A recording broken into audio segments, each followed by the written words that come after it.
Magandang umaga po. Ang ating pag-aaralan ngayon sa verse for today ay makikita sa Luke chapter 6 verse 31.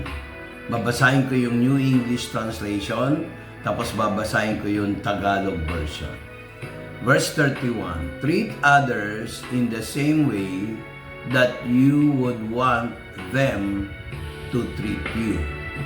Verse 32, if you love those who love you, what credit is that to you? For even sinners love those who love them. A nice two verses that I read. I will read the Tagalog version. Kung ano man ang nais niyong gawin ng mga tao sa inyo, ganon din ang dapat ninyong gawin sa kanila. Kung ang minamahal lamang ninyo ay mga taong nagmamahal sa inyo, anong kapurihan iyon sa inyo? Sapagkat kahit ang mga makasalanan ay minamahal din ang mga nagmamahal sa kanila. Itong dalawang verses na to, mga kapatid, that I read in English and Tagalog, pakinggan nyo itong verse para sa verse 31. Kaya kung ano man ang gusto ninyong gawin sa mga tao sa inyo, ganon din ang gawin ninyo sa kanila, sapagkat ito ang kautusan ng mga propeta. So, kung ikaw, you claim yourself to be a good teacher, you must simply follow this one. Tip ni Jesus Christ sa buhay.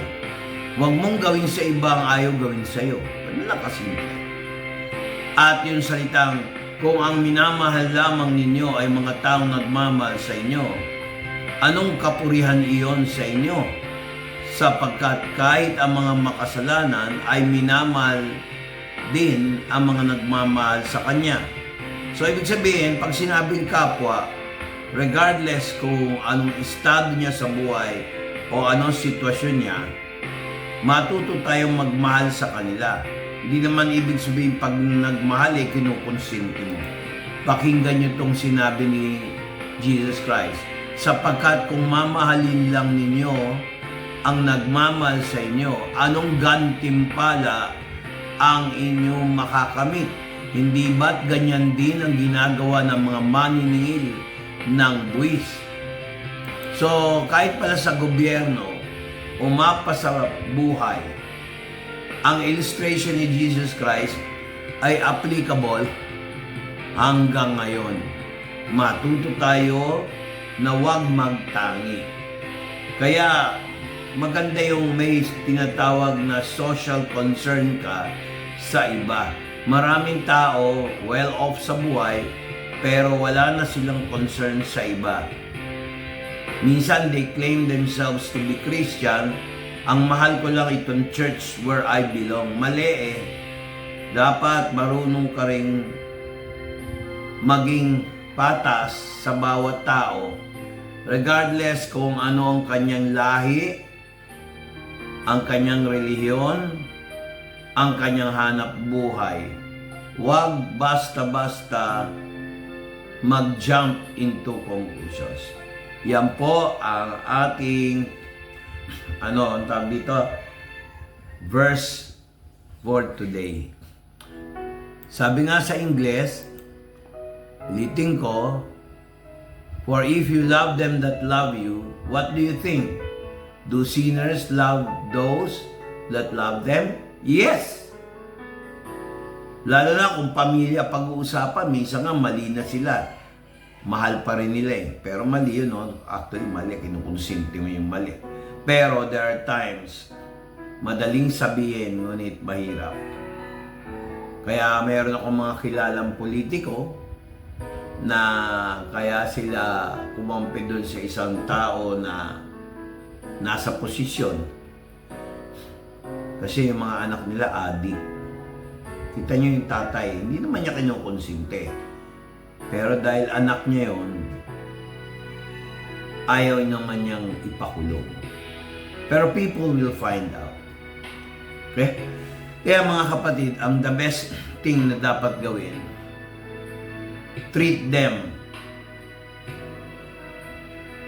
as yourself. Pag nag-master mo na yung treat them as yourself, wala nang problema eh. You will do everything para ma-win sila. And do not always declare that you are more righteous than they are. Yan ang sakit ng mga religious people. Meron tinatawag na Pharisee effect. Holy than you are attitude. Alisin po natin yan. Pagdating sa harap ng Panginoon, pantay-pantay tayo. Hindi natin pwede sabihin, o ikaw, maliit ang kasalanan. O ikaw, malaki ang kasalanan. Ako mas banal sa'yo. Hindi ganun ang patakaran. The righteousness, true righteousness is the righteousness of God. If ever, kung sinasabi mo ikaw ay totoong born again, kung ikaw ay totoong tumanggap kay Kristo, hingin mo yung righteousness of Jesus Christ. Huwag mong menosen ang sarili mo, huwag mo ring itaas sarili mo. Hayaan mong si Jesus Christ ang siyang maitaas. Bye-bye! Hanggang